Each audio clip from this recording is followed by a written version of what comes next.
My name is Cassandra Morrison, though everyone calls me Cassie except my mother Rebecca, who insists on using my full name.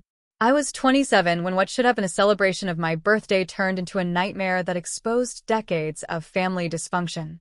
It was Saturday evening, and I stood in my apartment wearing the emerald green dress I'd chosen specifically because it was nothing like what my mother would have picked. My boyfriend Marcus was adjusting his tie, looking handsome in his charcoal suit, when the doorbell rang.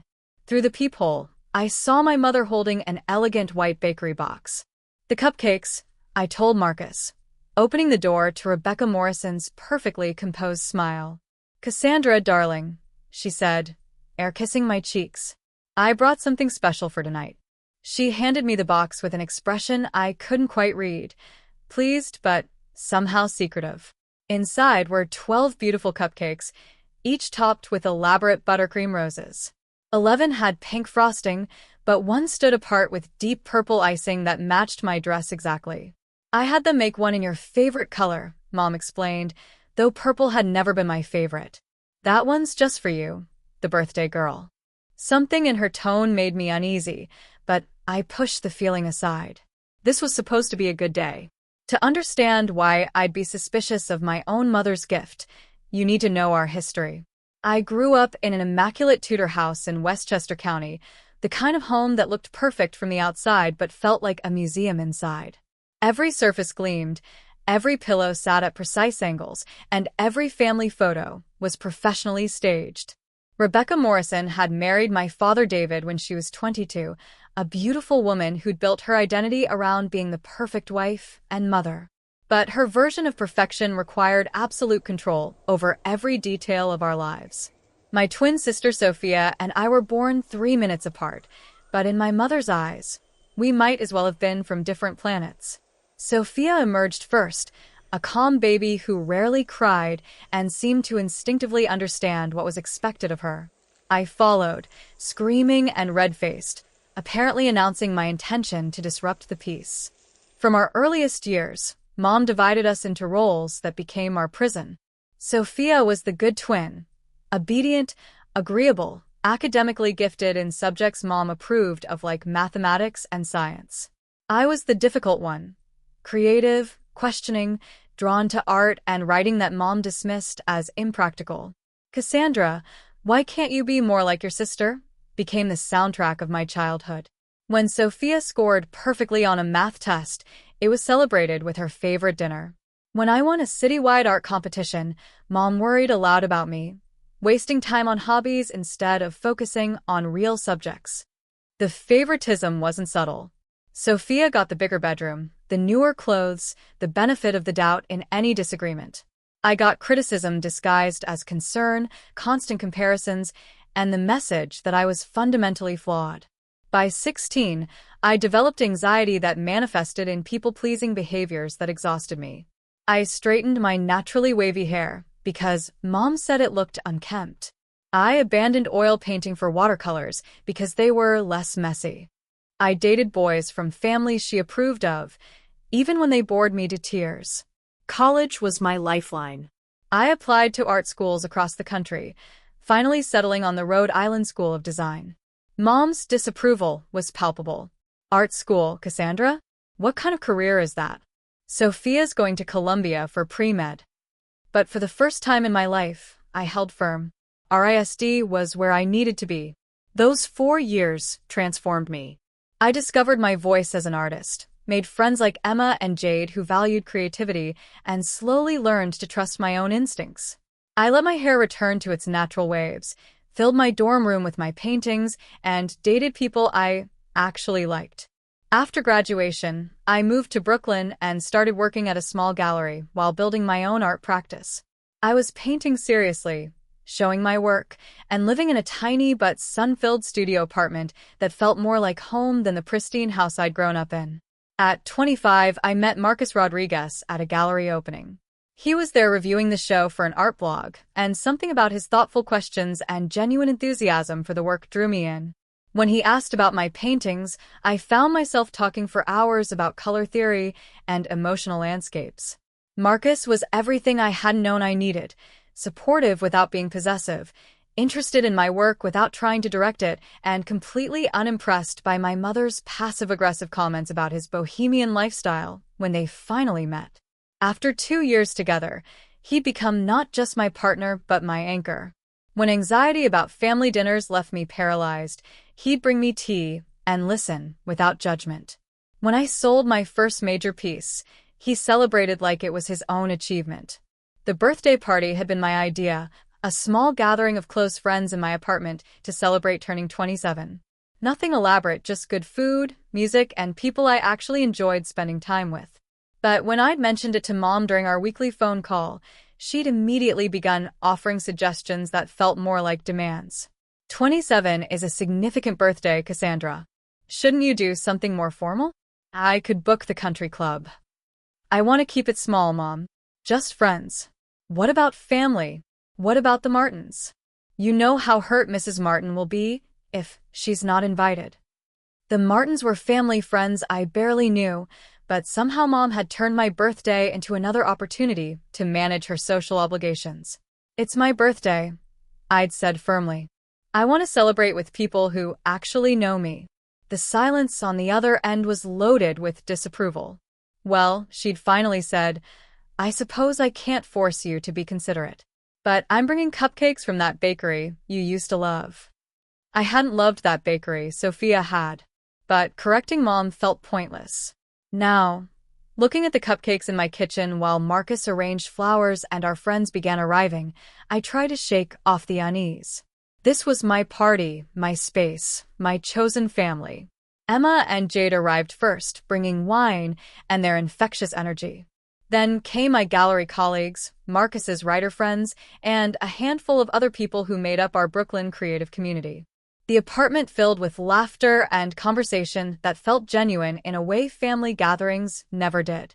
Sophia arrived fashionably late with her fiancé David Kim, a pediatric resident who seemed nice enough, but always appeared slightly overwhelmed by our family dynamics. Sophia looked stunning as always, her black hair perfectly styled, wearing a conservative navy dress that Mom would definitely approve of. Cassie. She hugged me warmly, and for a moment I remembered the closeness we'd shared as children before Mom's favoritism drove us apart. The place looks amazing. Dad came in behind them, looking uncomfortable in his suit. David Morrison had always been the absent parent, physically present but emotionally checked out. He'd learned early in their marriage that disagreeing with Mom wasn't worth the conflict. Mom arrived last, making an entrance in a way that somehow shifted the entire energy of the room. She wore a cream silk blouse and pearls, her makeup flawless, surveying my friends with the polite smile she reserved for people she considered beneath our family's social status. Cassandra, you should introduce me to your guests, she said, though her tone suggested she'd rather not meet them at all. I did the introductions, watching Mom's practiced responses. She was perfectly polite to Emma and Jade, but I caught the subtle once-over she gave their vintage dresses and artistic jewelry. When Marcus introduced his friend Jake, a tattooed novelist, Mom's smile became strained. How interesting, she murmured in a tone that meant the opposite. The party continued despite the subtle tension Mom's presence created. We ate the catered appetizers I'd ordered, drank wine, and actually had fun.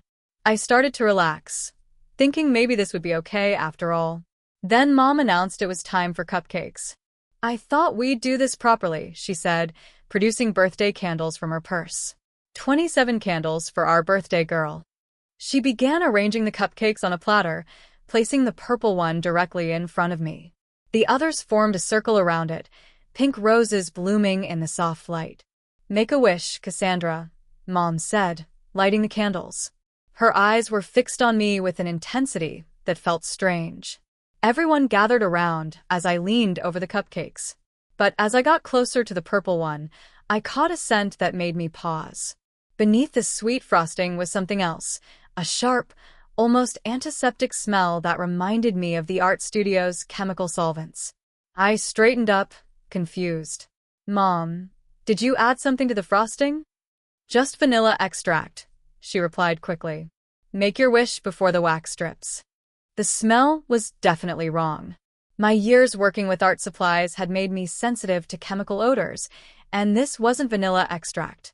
But everyone was watching, singing happy birthday, waiting for me to blow out the candles. I made my wish for clarity about whatever was happening and extinguished the flames. Mom immediately reached for the purple cupcake, holding it out to me. "The birthday girl gets the special one," she announced. In that moment, pure instinct took over. As Sophia leaned forward to hug me, I smoothly switched cupcakes, placing the purple one in her hand and taking a pink one for myself. "Actually, let's share," I said casually. "Twins should have matching cupcakes anyway." Sophia laughed, already taking a bite. "You always were the generous one." I watched Mom's face change, confusion flickering across her features before she composed herself.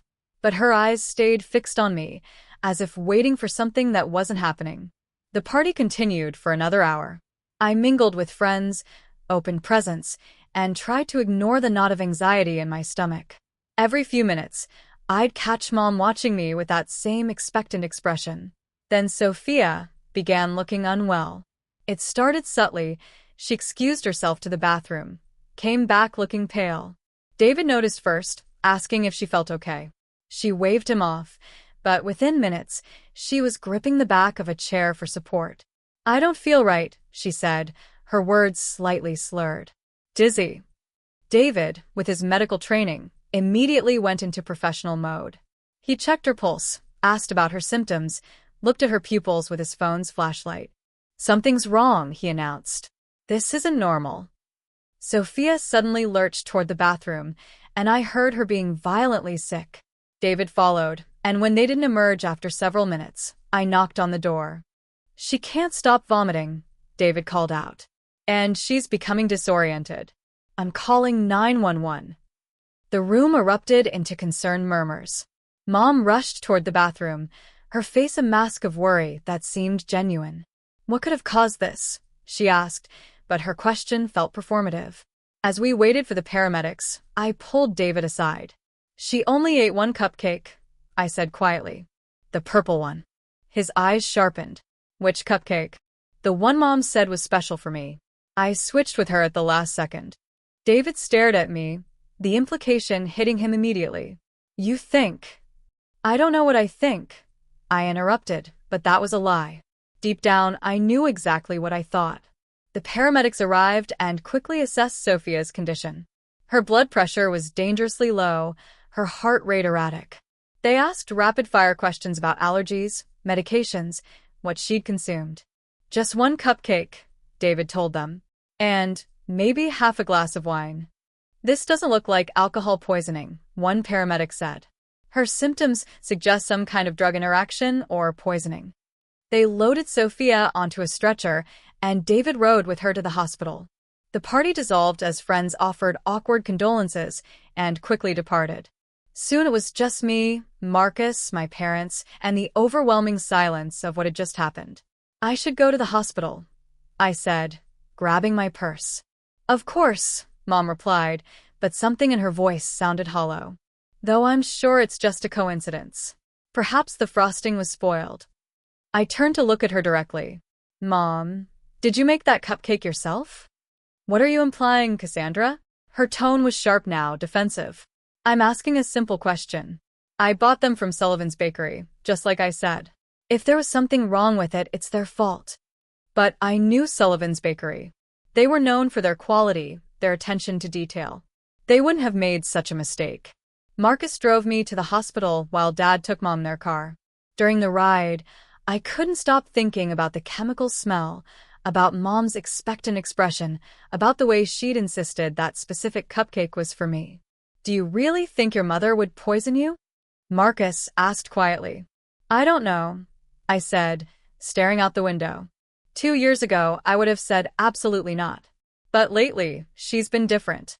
More controlling, more desperate about my choices. The hospital waiting room felt sterile and cold. David met us there, his face grim.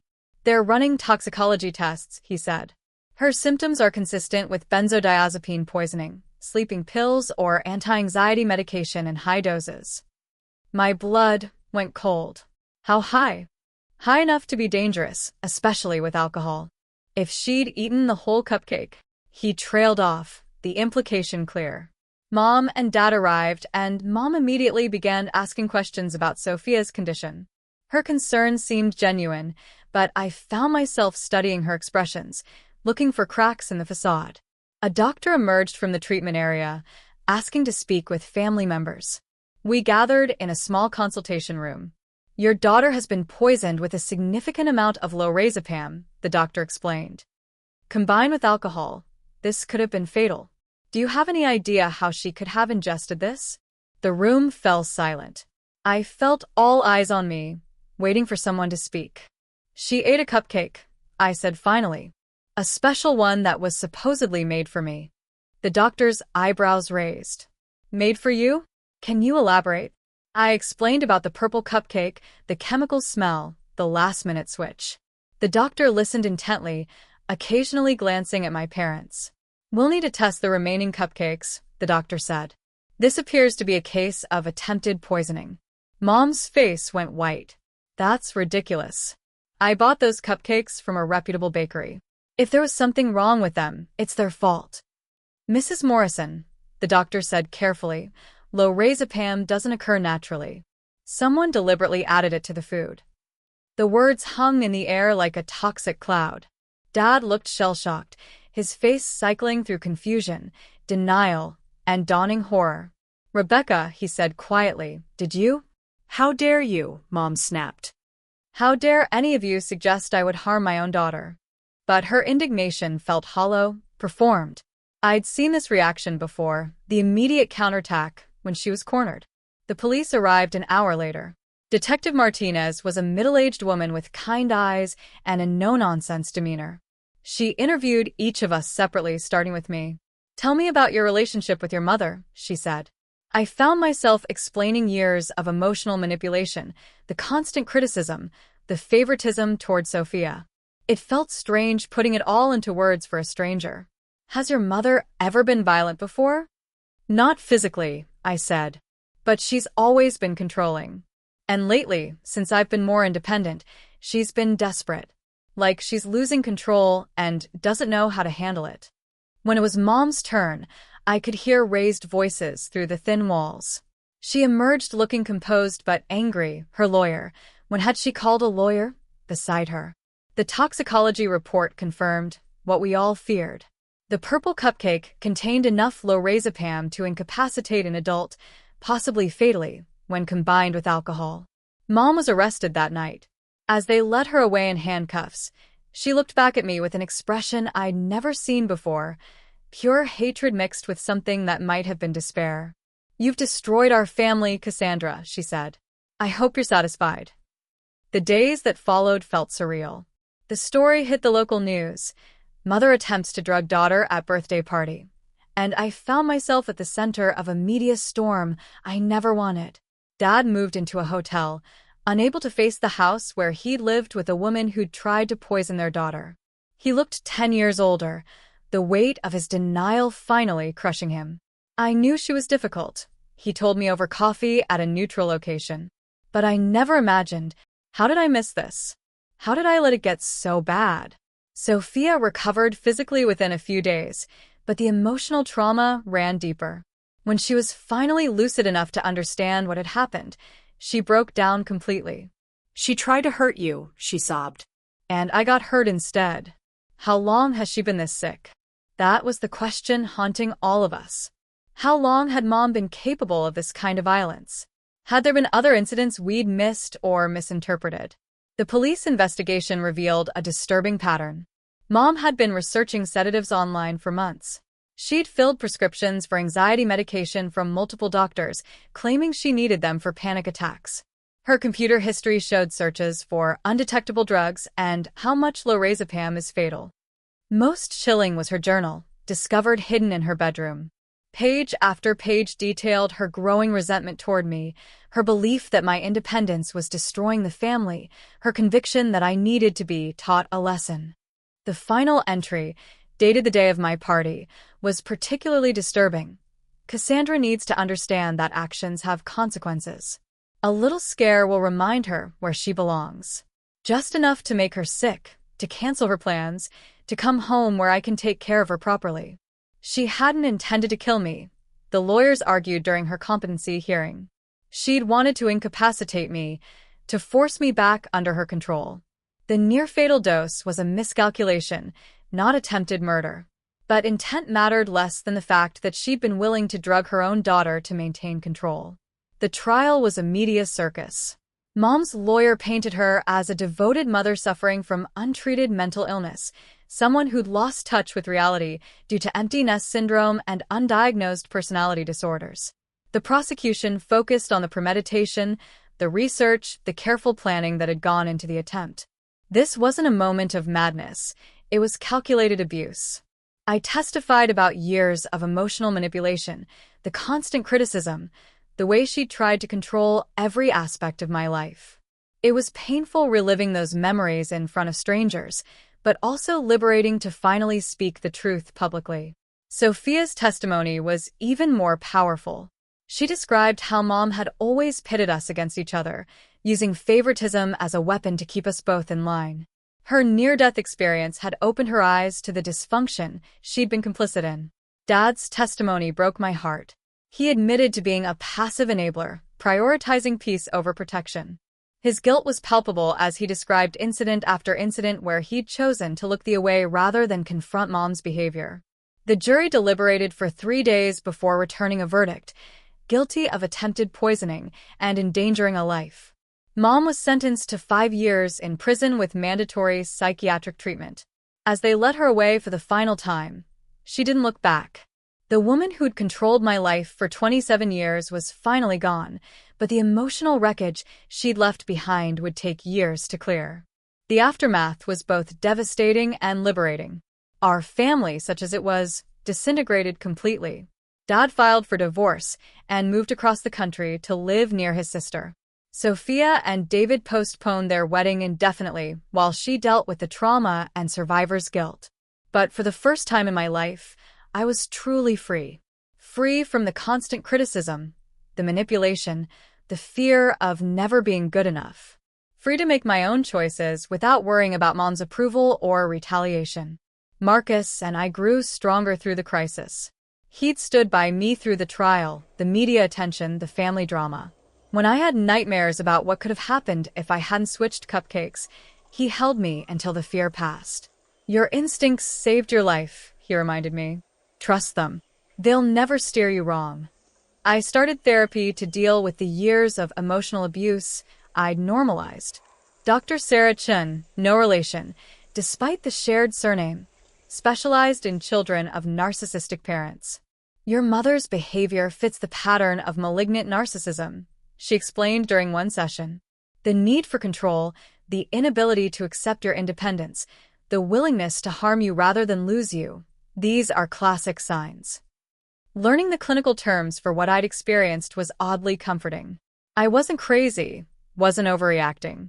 My childhood had been genuinely traumatic, and my escape had triggered Mom's final desperate attempt to reassert control. Sophia and I rebuilt our relationship slowly, carefully. We had to learn how to relate to each other without Mom's manipulation driving us apart. It was like getting to know my sister for the first time. I always envied how brave you were, she admitted during one of our therapy sessions together. How you stood up to her, moved away, built your own life. I was too scared to rock the boat. And I envied how she loved you, I replied. Or, what I thought was love. I realize now it was just a different kind of control. We both mourned the mother we'd never had, the one who should have loved us unconditionally, supported our dreams, celebrated our successes without conditions or comparisons. My art changed after the trial. The paintings became darker, more emotional, exploring themes of family trauma and survival. A gallery in Manhattan offered me a solo show titled Inherited Wounds, and, to my surprise, it sold out. The reviews were incredible, but more importantly, the work felt honest in a way my previous art never had. I was finally painting my truth instead of the sanitized version Mom had always demanded. Marcus proposed 6 months after the trial, not with fanfare or elaborate planning, but quietly in our apartment on an ordinary Tuesday evening. I want to build a family with you, he said, slipping a simple ring onto my finger. a healthy family based on respect and genuine love. We married a year later in a small ceremony in Central Park. Dad walked me down the aisle, and Sophia stood as my maid of honor. Mom's absence was palpable, but not devastating. By then, I'd learned that family isn't just about blood relations. Our chosen family filled the gaps she'd left behind. Emma and Jade, Marcus's parents who'd embrace me as a daughter, colleagues who'd become close friends. We'd built something real and supportive in place of the toxic dynamic I'd grown up with. The first letter from Mom arrived 2 years into her sentence. I stared at the prison postmark for a long time before deciding to read it. It was a rambling mess of self-justification and conditional apologies. She was sorry I'd been hurt, but I needed to understand she'd only been trying to protect me from making mistakes. Prison was teaching her about mental health, but the real problem was that I'd never appreciated everything she'd done for me. Even incarcerated, she couldn't take full responsibility for her actions. I wrote back once, a short letter explaining that I forgave her for my own peace of mind, but that forgiveness didn't mean reconciliation. I needed to protect myself from further manipulation, and that meant maintaining distance. Her subsequent letters went unopened. Dad forwarded them to my therapist, who kept them in case I ever wanted to read them, but I felt no obligation to subject myself to more of her toxic perspective. 3 years after the trial, Marcus and I bought a house in Queens with a studio space where I could paint. We talked about having children someday, both committed to breaking the cycle of dysfunction that had shaped my childhood. What if I turn into her? I worried aloud one evening as we painted the nursery we hoped to use someday. You won't, Marcus said with certainty. You're already doing the work to make sure of that. Your awareness is your protection. He was right. I'd learned to recognize the warning signs of unhealthy patterns, to communicate openly about problems instead of letting resentment fester. Most importantly, I'd learned that love shouldn't come with conditions or require someone to sacrifice their authentic self. Sophia visited regularly, our relationship finally free from competitive dynamics. She'd started her own therapy journey, working through her role as the favored child and the guilt that came with surviving Mom's violence. Do you think she'll ever get better? Sophia asked during one visit. I hope so, I replied honestly. But that's her work to do. Our job is to heal from what she put us through. Dad called occasionally from his new life in California. He was dating someone, a kind widow named Janet, who treated him with the respect he'd never received from Mom. Their relationship was a study in healthy partnership that he was still learning to navigate. I should have protected you girls, he said during one conversation. I'll regret that for the rest of my life. You can't change the past, I told him. But you can be present for the future we're building now. The story could have ended in tragedy, with me incapacitated or dead, my independence crushed under Mom's desperate need for control. Instead, it became a story of survival and liberation. My instincts had saved my life that night, but more than that, they'd freed me from a prison I'd been locked in since childhood. The purple cupcake was meant to be my downfall, but instead it became the key to my freedom. Now, when I teach art classes to young people, I always emphasize the importance of trusting their inner voice. Your instincts are trying to protect you, I tell them. Listen to them, even when, especially when, others try to convince you they're wrong. I think about that night often, about the chemical smell that made me pause, about the split-second decision to switch cupcakes that changed everything. What if I hadn't trusted that feeling? What if I dismissed it as paranoia or overreaction? The answer is too frightening to contemplate. Instead, I focus on the life I've built in the aftermath. Authentic relationships based on mutual respect, creative work that reflects my truth, a future free from the fear that had dominated my past. Mom may have given me that cupcake intending to poison my independence, but in the end, it poisoned only her hold over me. Sometimes the things meant to destroy us become the catalysts for our greatest liberation. The scars remain. Trust doesn't come easily, and I still sometimes catch myself seeking approval that isn't mine to need. But those wounds are healing, slowly replaced by the confidence that comes from surviving something that should have broken me. I am Cassandra Morrison, daughter, sister, artist, survivor. I am not defined by what was done to me, but by how I chose to rise above it. And if my story can help even one person trust their instincts when something feels wrong, then perhaps some good can come from even the darkest family secrets. The purple cupcake was meant to be my ending. Instead, it became my beginning. The morning light filtered through the tall windows of my queen's studio, casting golden rectangles across the canvases lined against the walls. I stood at my easel, brush poised over a painting of intertwined hands, a commission for a couple celebrating their silver anniversary. After years of exploring trauma through my art, I'd found myself drawn to depicting healing, connection, the beauty that emerges when people choose love over control. Mama, look. 3-year-old Elena burst through the studio door, her dark curls bouncing as she held up a finger painting that was more purple than paper. Marcus followed close behind, coffee in one hand, our 18-month-old son Diego balanced on his hip. "It's beautiful, Mija," I said, setting down my brush to examine her artwork properly. "Tell me about all these colors." As Elena launched into an elaborate explanation involving princesses and dragons, I caught Marcus's eye. He smiled that same warm smile that had drawn me to him 8 years ago at the gallery opening, but now it held something deeper, the contentment of a man who'd watched his partner transform pain into purpose. "Dr. Chen called," he said quietly while Elena showed Diego her painting. "She wanted to remind you about the speaking engagement next week." I nodded. The invitation to speak at a conference for survivors of family abuse had initially terrified me, but I'd learned that sharing my story helped others recognize their own situations. Last month, a young woman had approached me after a workshop, tears in her eyes. "I almost ate the cupcake," she'd whispered, "but something made me stop. Your story helped me understand why." Her mother had been slipping anxiety medication into her food to keep her dependent and housebound. Like me, she'd trusted her instincts just in time. "Any word from Sophia?" Marcus asked, settling Diego into his high chair for a snack. "She's picking us up at noon," I replied. "David's nervous about meeting Elena for the first time." My sister had remarried 6 months ago, not David Kim, who'd eventually moved across the country for a fresh start, but a gentle literature professor named James who understood that healing doesn't follow a timeline. Their wedding had been small but joyful, filled with chosen family and careful hope. Sophia and I had both struggled with the question of children. Could we trust ourselves to love unconditionally? Could we break cycles we'd inherited without conscious choice?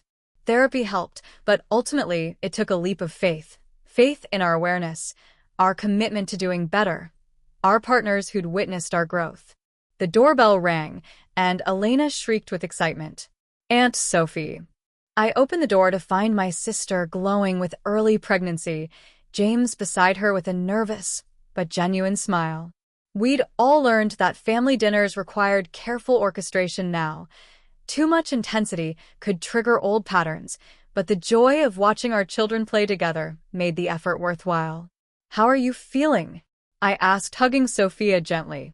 "Terrified and excited in equal measure," she admitted. "Dr. Patel says that's normal for someone with our history."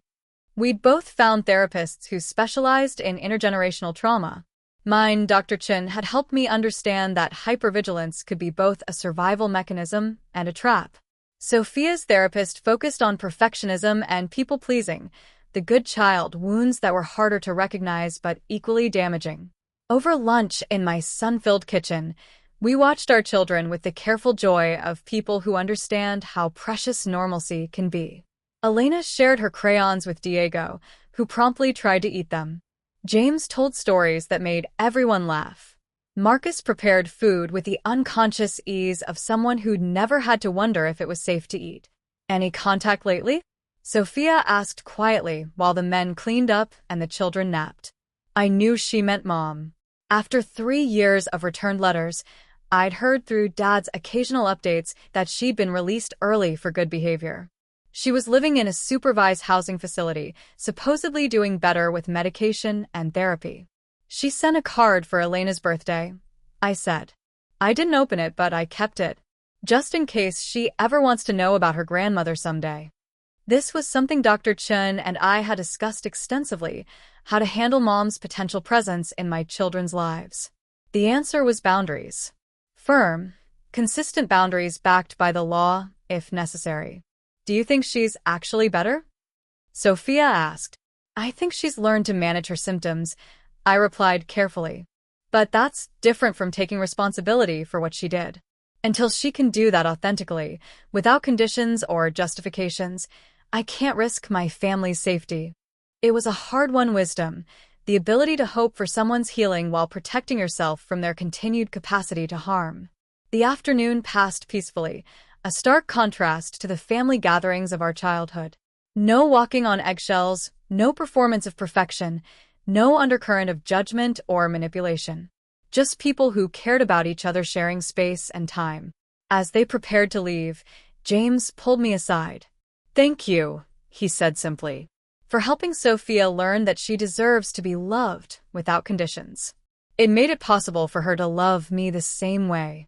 After they left, I returned to my studio while Marcus put the children down for their evening routine.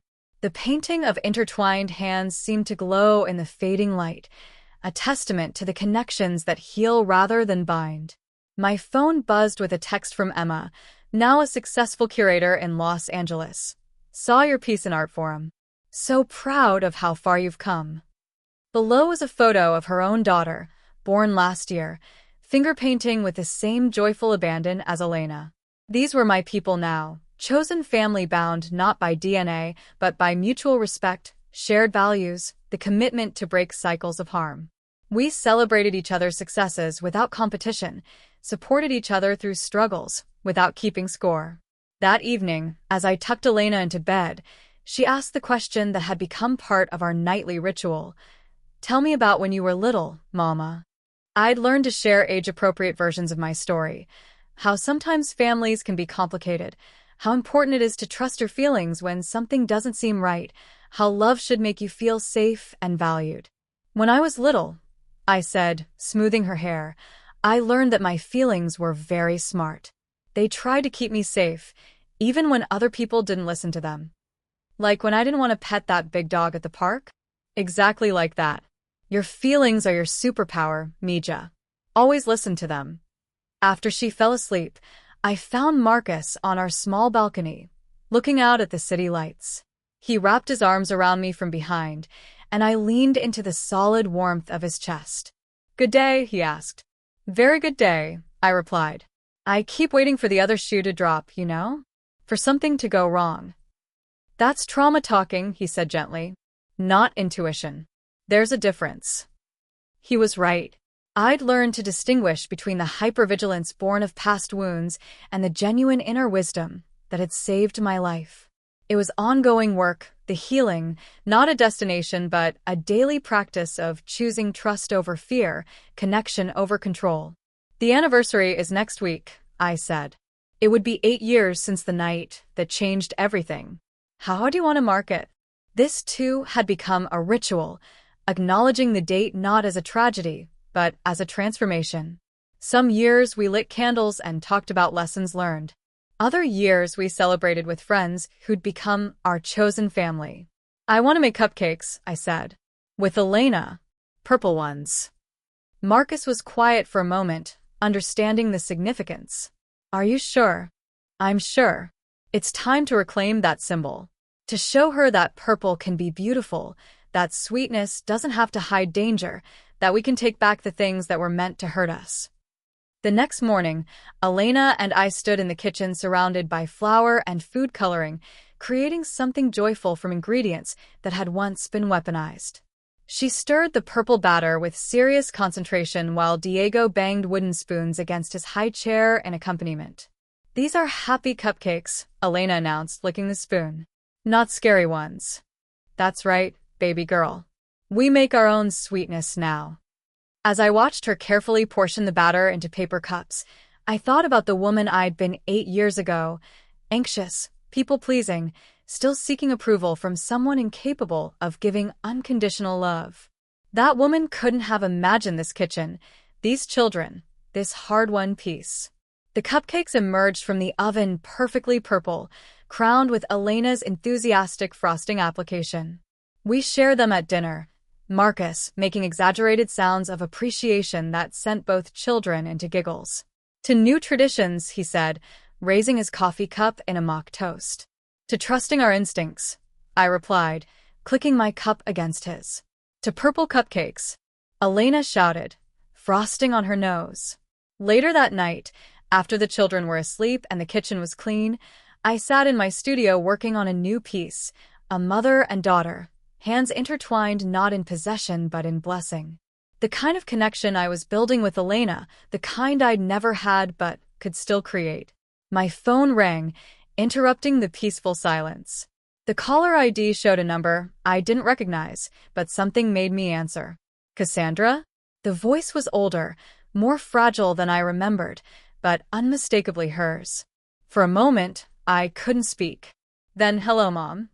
I wanted to call. It's been so long, and I've been working with my therapist, and she said I should try to make amends.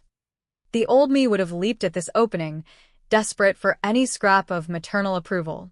The woman I'd become listened carefully, hearing not just the words but what lay beneath them. I'm listening, I said neutrally. I was sick, Cassandra. Really sick. I know that doesn't excuse what I did. But, I interrupted gently. But I want you to know I'm better now. I'm taking medication, going to therapy. I'd like to see you. Meet my grandchildren. There it was, the condition, the expectation, the assumption that her improvement automatically entitled her to access to my life. Mom, I said carefully, I'm glad you're getting help. I really am. But healing isn't just about managing symptoms. It's about taking full responsibility for the harm you caused. I just told you. You told me you were sick. That's not the same as acknowledging that you researched ways to incapacitate me, that you deliberately put dangerous drugs in food meant for me, that your actions nearly killed Sophia. The silence stretched between us, filled with years of unspoken truths. It wasn't supposed to happen that way. I never meant for Sophia to get hurt. But you meant for me to get hurt. Another silence. Then, quietly, I meant to teach you a lesson. About respect. About family loyalty. By drugging me. By showing you that you needed me. That your independence was just an illusion. I closed my eyes, feeling the familiar pattern trying to reassert itself, her reality imposed over mine, her version of love requiring my submission. Mom, until you can say I was wrong to try to poison my daughter, full stop, no conditions or justifications, we can't have a relationship. And even then, it would take time to rebuild trust. You're my daughter, she said, and I heard the edge creeping into her voice. I have rights. No, I said firmly. You have consequences. I hope you continue to get better, but that's your journey to take. Mine is protecting the family I've built. I hung up before she could respond, my hands shaking slightly. Marcus appeared in the doorway as if summoned by intuition. Your mom, he asked. I nodded, accepting his embrace. She's not ready. Maybe she never will be. How do you feel? I considered the question honestly. Sad for her. Grateful for the boundaries. Proud of myself for holding them. And I was. The old Cassandra would have crumbled at the first hint of her mother's approval. This version could feel compassion for a sick woman while refusing to set herself on fire to keep her warm. That night, I dreamed of purple cupcakes that dissolved into butterflies, carrying away the last vestiges of a poison that no longer had power over me. I woke feeling lighter, freer, more myself than I'd ever been. In the kitchen, Elena was already awake, standing on her step stool to reach the leftover cupcakes on the counter. Mama, can I have purple cake for breakfast? Just this once, I said, lifting her up to sit on the counter beside me.